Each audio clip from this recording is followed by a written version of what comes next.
Eu não sei se você conhece uma revista chamada Mundo Estranho. A revista Mundo Estranho não faz parte da literatura que eu consumo continuamente. Mas no mês de julho de 2012, uma matéria dessa revista chamou muita atenção. E chamou atenção porque a matéria de capa da revista anunciava, depois de consultarem vários cientistas, julho de 2012, a possibilidade do mundo sofrer com uma pandemia. O mais interessante é que eles diziam que essa pandemia provavelmente surgiria na Ásia. E a conjectura que eles faziam é que provavelmente essa pandemia surgiria na China. Bom, essa matéria fez tanto sucesso recentemente que foi relançada. Até a concorrente super interessante publicou a mesma matéria. Mundo estranho. Que matéria estranha, que fato estranho. Essa matéria fez jus ao nome da revista. Esse livro da Bíblia, Oséias, eu tenho que te dizer, é um livro estranho. É um livro esquisito, é um livro inusitado, é um livro fora da curva, é um livro extraordinário, é um livro incomum. Francamente, me faltam palavras para poder descrever quão diferente é esse livro. Pense você. É um livro que retrata a história de um homem que é um profeta, homem piedoso e dedicado a Deus. E do outro lado, nem sei se posso falar no culto, uma prostituta. A gente não está habituado a ir na igreja, num culto e ouvir uma palavra dessa, não é? Para ver a bizarrice que é essa história.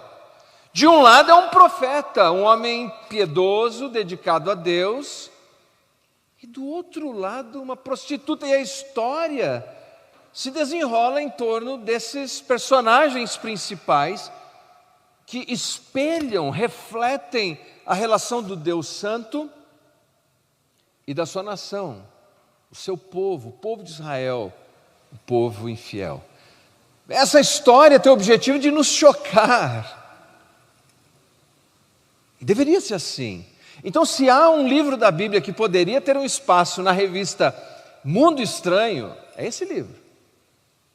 O livro de Oséias. Veja como começa a história. Capítulo 1, versículos 1 e 2. Palavra do Senhor que foi dirigida a Oséias, filho de Beeri, nos dias de Uzias, Jotão, Acás e Ezequias, reis de Judá, e nos dias de Jeroboão, filho de Joás, rei de Israel. Veja que o ministério de Oséias foi elástico, foi longo. Você viu quantos reis e líderes são citados aqui logo nesse versículo. Quando pela primeira vez falou o Senhor por intermédio de Oséias, então o Senhor lhe disse: vai, toma uma mulher de prostituições e terás filhos de prostituição, porque a terra se prostituiu, desviando-se do Senhor. O nome Oséias, é que hoje de manhã eu gravei Amós. O nome Oséias significa carregador de fardo. E por pelo menos 2 décadas, um pouquinho mais, ele carregou um grande fardo. O fardo dele era continuamente chamar um povo rebelde, infiel ao arrependimento. Uma pessoa dura, que não aceita, que não ouve, que não dá ouvidos, e ele chama vez após vez, após vez. E esse livro é a coletânea das mensagens que ele pronunciou. Agora veja que a natureza do livro nos faz sempre pensar que os profetas normalmente eram também poetas. porque os sermões dele estão apresentados, customizados em linguagem poética. Você sabe que a poesia, ela não é uma linguagem natural, ela é uma linguagem, por assim dizer, artificial. Você escolhe muito bem as palavras, porque o objetivo da mensagem poética não é apenas falar à nossa mente, é falar ao nosso coração. Então, quando nós lemos uma mensagem na Bíblia, é uma mensagem profética, que é poética, e ela está num livro de Deus, ela não está falando da nossa cabeça em primeiro lugar, ela está falando do nosso coração, ela está descrevendo as emoções que Deus, os sentimentos que Deus tem, comunicando o coração de Deus para o nosso coração. Como é que Deus se sentiria numa situação como esta? E uma das coisas que nós notamos aqui no texto é que a mensagem do livro pode ser sintetizada em 3 partes, porque obviamente algumas vezes nós dizemos: eu quero estudar a Bíblia. Quantos querem estudar a Bíblia, por favor? Deixa eu ver. Ah, que beleza, ótimo, uma boa parte. Mas um dos problemas é que nós não estamos familiarizados com a Bíblia. E antes de estudar a Bíblia, nós temos que estar familiarizados com a Bíblia, ter uma ideia geral. E, por exemplo, para eu entender o livro de Oséias, eu tenho que ter uma ideia geral do livro. E você pode dividir num esboço geral o livro em 3 partes. Está pronto para isso, amém? Do primeiro capítulo ao terceiro capítulo, você tem uma história poetizada de uma esposa infiel que tem um marido fiel. Depois você tem, do capítulo 4 até o capítulo 6, versículo 3, um parêntese, explicando a natureza da infidelidade da nação de Israel para com Deus, que representa essa mulher infiel. E do capítulo 6, versículo 5 em diante, até o capítulo 14, você tem então a descrição de uma nação infiel, mas que tem um Deus fiel. Primeira parte, uma mulher infiel que tem um marido fiel. O meio da história, a descrição do tipo de infidelidade da nação. E a última parte do livro, uma nação infiel, mas que tem um Deus que é fiel. Quem são essas pessoas infiéis? Quem é essa nação infiel? Outro dia eu vi um adesivo num carro que dizia assim: Deus é fiel, e você? E você? E eu? E nós? Essa é a pergunta que encontramos no livro. Vamos mergulhar na divisão geral do livro. A esposa infiel de um marido fiel. A primeira coisa que nós encontramos é a comissão desse profeta. Veja que na leitura nós notamos no versículo 1 e no versículo 2 que o profeta não se aventurou, ele não foi fazer uma loucura, ele não se lançou para a vida, ele simplesmente obedeceu a Deus. Porque o versículo 1 diz assim que veio a palavra do Senhor, a palavra de Yahvé, Deus está dizendo algo para ele. No versículo 2 nós temos a ênfase, disse o Senhor. E depois a descrição de qual é o imperativo, vai e toma uma mulher de prostituições. Veja só, a nova tradução na linguagem de hoje verte, penso eu, corretamente a primeira parte desse versículo, vai e toma uma mulher.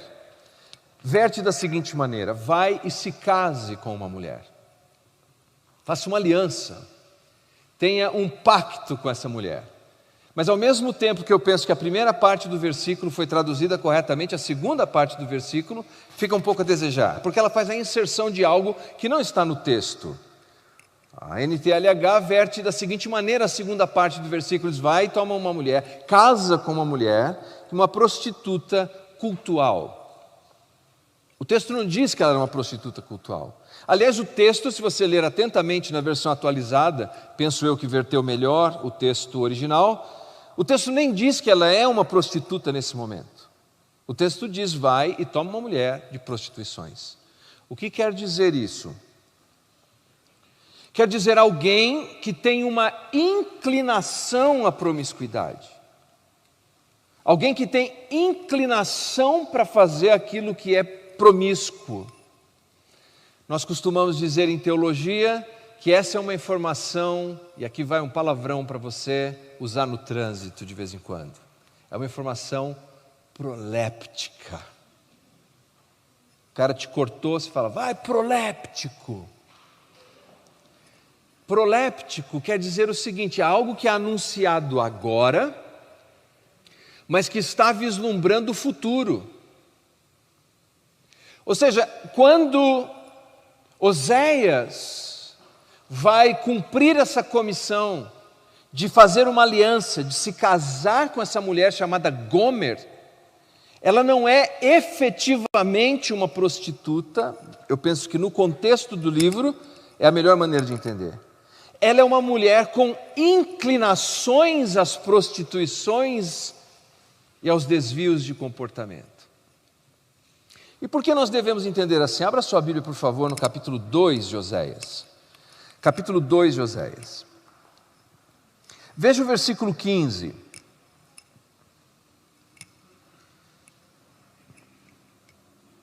E lhe darei dali as suas vinhas e o vale de Acor por porta de esperança. Será ela obsequiosa como nos dias da sua mocidade e como no dia em que subiu da terra do Egito. A descrição aqui é que houve um tempo, melhorou? É que está soltando a fitinha aqui que o Robson colocou. A descrição é que houve um tempo, eu vou segurando aqui, houve um tempo em que ela não era uma prostituta, perceberam? Você será como nos dias da sua mocidade. Houve um tempo em que ela era uma pessoa, por assim dizer, íntegra, assim como a nação de Israel. Porque a referência é desde os dias em que te tirei do Egito. E para nós entendermos isso, nós estamos na nossa jornada, nós já lemos Deuteronômio. Ok. Mas é difícil, eu não consigo. Vamos tomar uma água enquanto isso.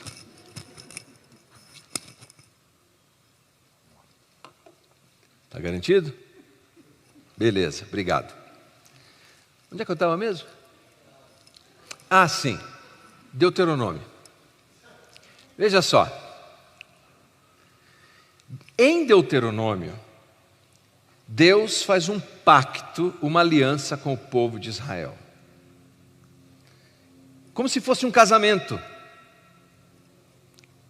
Ele apresenta uns cenários para eles. Abrem Deuteronômio capítulo 6.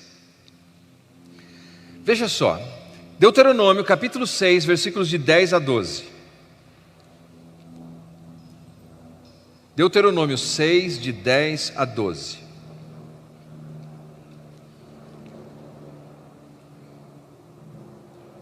Havendo-te, pois, o Senhor teu Deus introduzido na terra que sob juramento prometeu a teus pais, Abraão, Isaque e Jacó, que te daria grandes e boas cidades, que tu não edificastes, casas cheias de tudo que é bom, casas que não encheste, poços abertos que não abristes, vinhais, olivais que não plantastes, e quando comeres e te fartares, guarda-te, para que não esqueças o Senhor que te tirou da terra do Egito, da casa da servidão.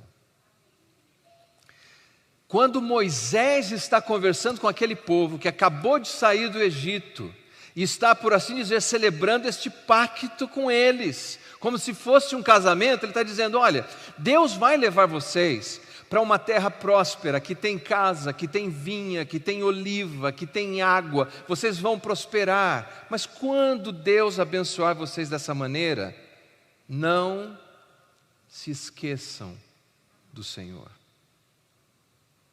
E eles foram, Deus cumpriu a parte dele. Eles entraram naquela terra, Deus deu todas essas provisões e bênçãos. E eles fizeram o quê? Esqueceram. E a mensagem do profeta é essa: vocês se esqueceram. Assim como Gomer, em outras palavras, Foi um casamento que começou bem. Foi um casamento que começou com integridade, com votos mútuos, mas que aos poucos foi se deteriorando por conta dos desvios do coração de Gomer. Então, ela começou a brincar com o pecado, a flertar com o pecado. Veja, nós precisamos entender que o pecado é como a beirada de um poço e é muito escorregadio. Você não pode achar que vai brincar com ele ali, nada vai acontecer. É escorregadio. Não se pode brincar com esse poço. Ela não começa então prostituta, ela começa com inclinações à prostituição. E a primeira coisa que ela vai fazer é se tornar então, eventualmente, uma mulher adúltera. E depois de adúltera, uma prostituta. E depois de prostituta, uma escrava. É uma queda espiralada. Não é da noite para o dia que a gente vira a pior versão do que nós poderíamos ser. Um dia lá em casa, nós tínhamos abastecimento de água vinda do poço. E a bomba, eu não sei como que acontece isso, francamente, talvez vai trepidando. A bomba escapou do cano e caiu no fundo do poço. E eu fiz o que todo homem faria. Eu mergulhei no poço. Quer dizer, não, nem todo homem faria. Algum homem imprudente talvez faria. Eu mergulhei no poço. E era mais fundo do que dava pé. Então eu mergulhei mais ainda para alcançar. E achei a bomba no poço. E agarrei a bomba lá no poço. E a bomba estava enterrada na lama. E eu comecei a puxar. E aí o meu pé começou a afundar na lama. Não deu, eu saí de lá frustrado. Tive que comprar outra bomba. E quando eu cheguei no balcão, já naqueles dias, sabe quanto uma bomba, gente? R$300. Eu comecei a me lamentar com o vendedor. Falei, poxa, R$300? Ele falou, moço, você podia ter morrido dentro do poço. Suas pernas podiam ter ficado presas na lama e você ter morrido. R$300 a bomba. A bomba ficou tão barata naquela hora. Porque pensa só, quanto que vale a vida? Gomer desvalorizou o que era de mais precioso. O relacionamento com seu marido, a sua casa, o seu Deus, a sua fé. E eu e você, algumas vezes estamos trocando o que é mais precioso na nossa vida por migalhas. Estamos atolando no poço, descendo no fundo do poço. Gomer é assim, espiraladamente ela vai caindo. Então veja que quando nós olhamos para essa situação, aos poucos, é um pequeno flerte aqui, é um voyeurismo ali, olhando cenas que não se deveria olhar, é um gole aqui que a gente acha que vai conseguir frear, é uma carreira lá que a gente acha que consegue parar, e daqui a pouco, quando se dá conta, está tão infiel, tão prostituído e alterado na sua vida interior quanto Gomer. Porque o que Deus está apresentando é que o pecado é uma forma de adultério, é uma forma de infidelidade a Deus. Então, primeiro temos a comissão, ele é comissionado a entrar nessa situação para representar, nós chamamos de uma situação matrimonial, marital, dramática. Ele vai representar esse drama. E por que esse drama tem que ser tão impactante, meus queridos? Porque Deus escolheu uma das coisas mais sagradas e singelas e importantes da vida, que é o casamento, para mostrar quão dolorosa é a experiência que Deus tem quando o seu povo é infiel a Ele. É um impacto, deveria ser um impacto para nós, a infidelidade de Gomer. Sabe o que Deus pediu para Jeremias? Que Jeremias ficasse solteiro para sempre, celibatário. Sabe o que Deus pediu para Ezequiel? Ezequiel, a mulher dele, a esposa, morreria e ele não deveria chorar, representando a relação turbulenta entre Deus e o povo, assim como Jeremias. Oséias, iria se casar com uma mulher de coração infiel, que se tornaria infiel, adúltera, que se tornaria uma prostituta e que acabaria como uma escrava.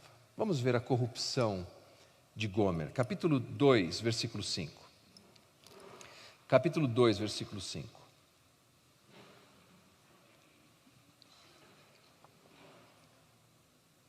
Pois sua mãe se prostituiu, aquela que os concebeu, ouve-se torpemente, porque diz: irei atrás dos meus amantes, que me dão o meu pão, a minha água, a minha lã, o meu linho, o meu óleo, as minhas bebidas. Você percebeu? Primeiro o verbo, irei. Ela está decidida, não há nada que impeça essa mulher de seguir pelo mau caminho. Eu irei. Segundo, você notou a raiz do que é o pecado e do que é a infidelidade? Você viu os pronomes possessivos no texto? A minha lã, o meu óleo, a minha bebida. Você viu quantas vezes isso? Meu, minha. Nós começamos a destruir o nosso relacionamento com Deus e o nosso relacionamento com o próximo quando nós nos tornamos tão orgulhosos apenas olhando para o nosso próprio umbigo. Quando começamos a conjugar tudo no meu, na minha, para mim, do jeito que eu quero. E aí nós nos tornamos pessoas infiéis. Que queda espiralada é essa? Quando começamos a continuamente pensar apenas no nosso próprio umbigo. E veja o que acontece no capítulo 2, versículos 6 e 7. Poeticamente, o profeta descreve o desejo de Deus de proteger, de preservar a nação. Portanto, eis que cercarei o seu caminho com espinhos, levantarei um muro contra ela, para que não ache as suas veredas. Ela irá em seguimento dos seus amantes, porém não os alcançará. Buscá-los-á, sem contudo os achar. Então dirá: irei e tornarei para o meu primeiro marido, porque melhor me ia então do que agora. A ideia é: eu vou criar aqui uma maneira de te proteger, eu vou fechar o caminho para que você não vá, vamos colocar um muro que seja maior, vamos botar aqui uma cerca de espinho, para que você não siga por esse caminho. A história de Israel é essa, Deus sempre tentando protegê-los. Já orou? Quem já orou o Pai Nosso aqui? Deixa eu ver, Pai Nosso. Muito bem, uma das partes da oração do Pai Nosso, nós dizemos assim: não nos deixes.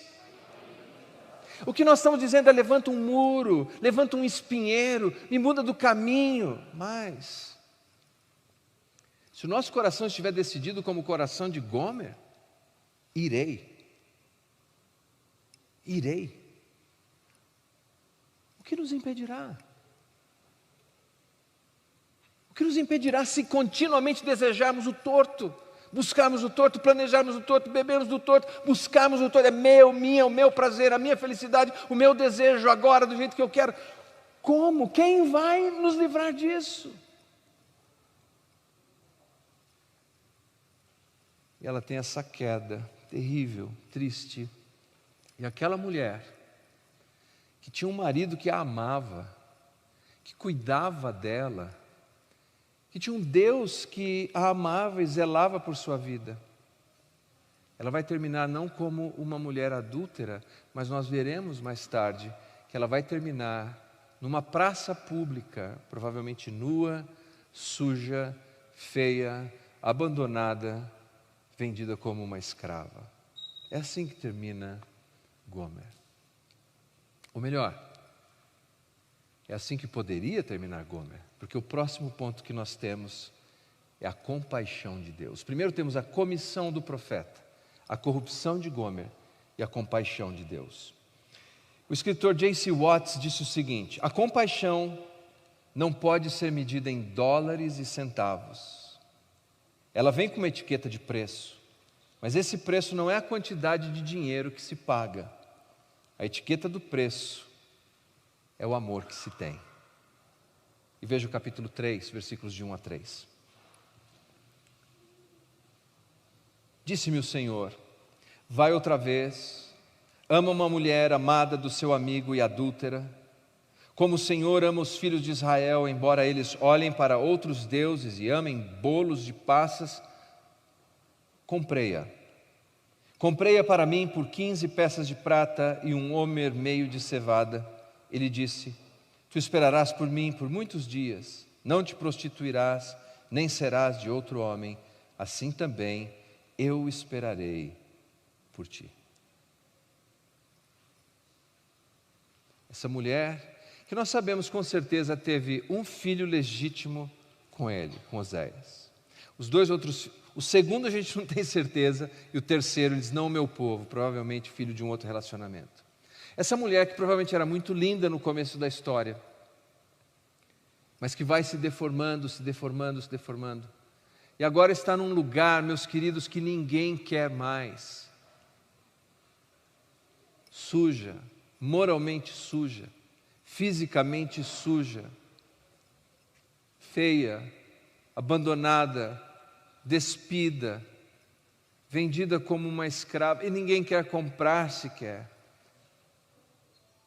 Mas esse homem é tocado pelo amor de Deus, e assim como Deus ama, ele vai àquele mercado de escravos e paga o preço em prata que se pagaria por qualquer escravo, e oferece ainda um valor específico que era usado no sistema sacrificial como uma oferta de purificação a pessoas acusadas de adultério.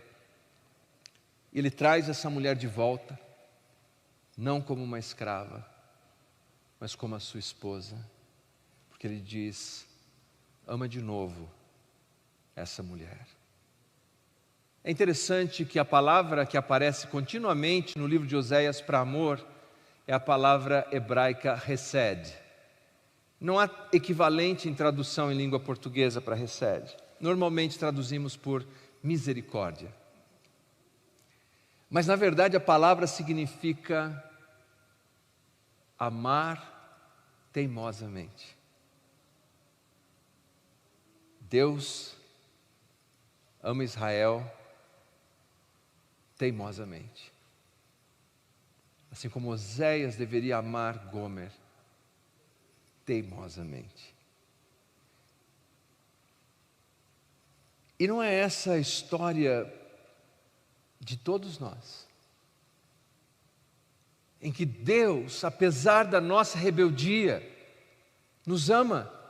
Celebramos a ceia porque Deus comprou você, Deus comprou a sua vida, Deus comprou a minha vida, não com prata, não com ouro, não com joias preciosas, mas com o sangue precioso do seu Filho. Quando vemos Cristo pendurado, agonizando na cruz, e quando Jesus diz: está consumado, esse é um termo de mercado, de transação. Ele está dizendo: está paga a conta, volta, eu comprei você, você não precisa mais ser escravo de nada, de ninguém, você agora é livre para voltar para o relacionamento com seu Pai Celestial. É a mesma história.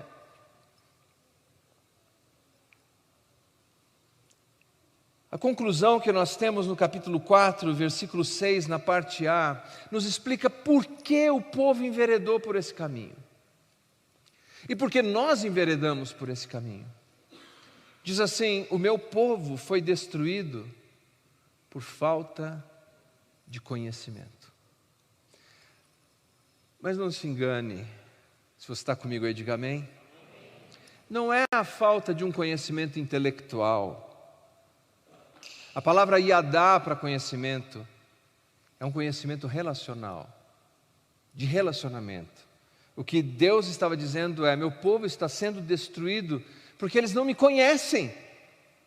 Eles conhecem os ritos, eles conhecem as leis, eles conhecem os dogmas, eles citam passagens, mas eles não me conhecem. Como Gomer não conhecia, não reconhecia o homem que a sustentava, o homem que zelava por ela, o homem que cuidava dela, que era o profeta Oséias. Assim Israel não reconhecia e não conhecia o Deus que cuidava deles continuamente. Meu povo está perecendo porque falta conhecimento. E o profeta vai adiante e denuncia que os maiores responsáveis por aquela ignorância eram os sacerdotes, os profetas, os príncipes e aqueles que tinham lucro por conta da ignorância das pessoas. A ignorância é lucrativa. Sempre tem alguém levando vantagem. Deixa eu ler um texto para você sobre ignorância, escrito por um adolescente. Esse adolescente fez uma pesquisa, na verdade. Em 1997, lá em Ohio, ele teve essa ideia brilhante de testar a ignorância das pessoas. Ele propôs o seguinte, na sua enquete: se as pessoas eram favoráveis a controlar ou eliminar completamente o monóxido de dihidrogênio. Ele dizia o seguinte: o monóxido de hidrogênio pode causar sudorese excessiva e vômitos. É o principal componente da chuva ácida, pode causar queimaduras graves em seu estado gasoso, a inalação acidental pode matar você, diminui a eficácia dos freios dos automóveis na chuva, foi encontrado em tumores de pacientes com câncer terminal. Ora, 90% das pessoas disseram sim, vamos controlar isso e vamos eliminar isso. O problema é que a água é o nome científico para a água. A ignorância, ela nos mata. E a ignorância de Deus mata mais ainda. Mata mais rápido. Não mata só o corpo, mata a alma, mata o espírito, tira a nossa vida por completo. Israel, por décadas sendo desafiado por esse profeta e por tantos outros. Volta, venha, a chance está aqui, a sua oportunidade. Eles não quiseram. E no ano de 722, os assírios invadiram Jezreel, que era um dos nomes do filho, inclusive, que significa o Senhor espalhará, e eles foram levados no cativeiro, porque eles não quiseram voltar para Deus. Nós estamos diante dessa história porque a pergunta é se você quer voltar para Deus.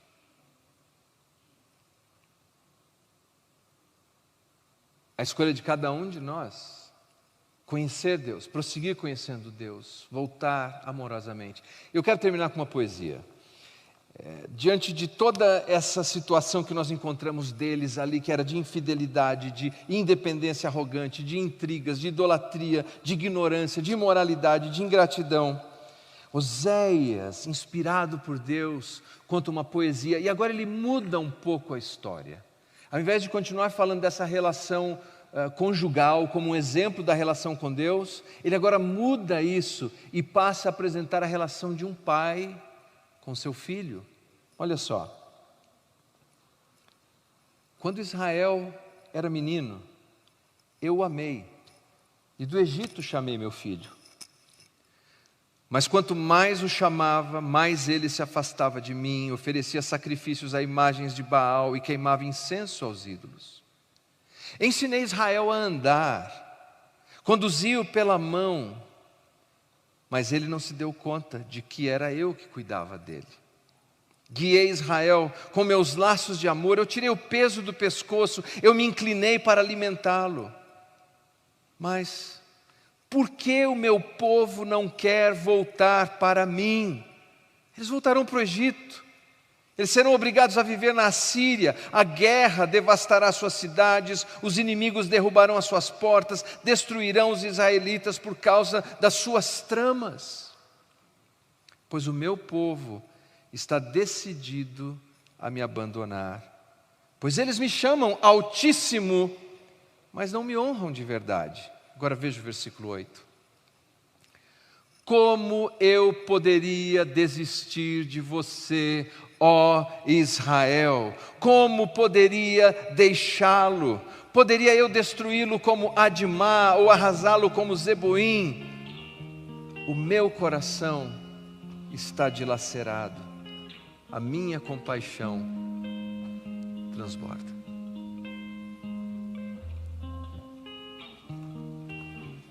Um pai dizer: eu que cuido de você, eu te carrego pela mão, eu te sustento. Mas quanto mais eu quero chegar perto de você, mais para longe de mim você vai. Qual é a sua escolha hoje? Que o Senhor nos dê a graça de corrermos para Ele, porque há perdão. E na verdade, se Deus não perdoasse pecadores, o céu estaria vazio. Vamos nos colocar em pé e vamos orar.